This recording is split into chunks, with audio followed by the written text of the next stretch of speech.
Good morning, everyone. I'm Nadine and I'm here to give you today's trading notes. For the U.S. markets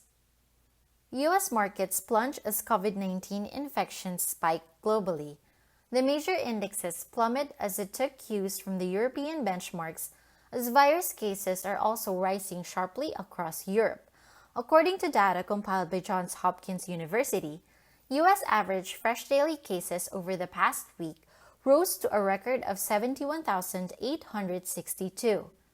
In addition, COVID-related hospitalizations are up by at least 5% in 3 dozen states according to data from COVID Tracking Project. In our local markets, significant declines in global markets were seen last night after a spike of COVID cases in both the US and Europe.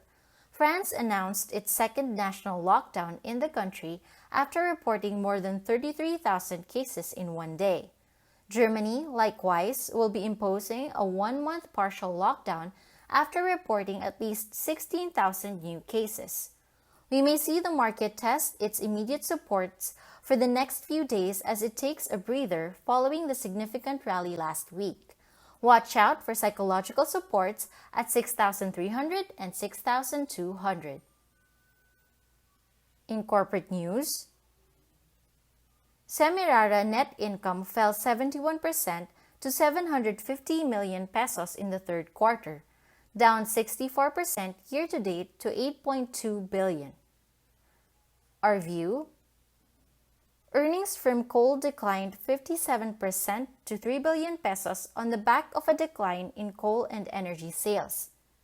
SEC's subsidiary, Southwest Luzon Power Generation Corp., incurred a 230 million net loss, while SEM Calaca Power Corp. Profits surged 120% to 170 million after completing its power plant's life extension program.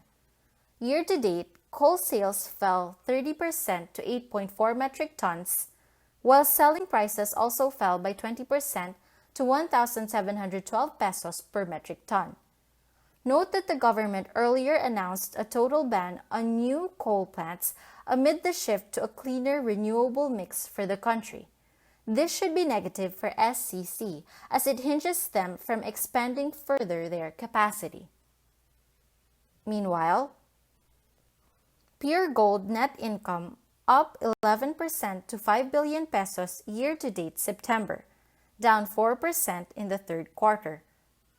Our view: Pure Gold's net income fell 4% in the third quarter to 1.65 billion pesos, bringing the year-to-date profit to 5 billion.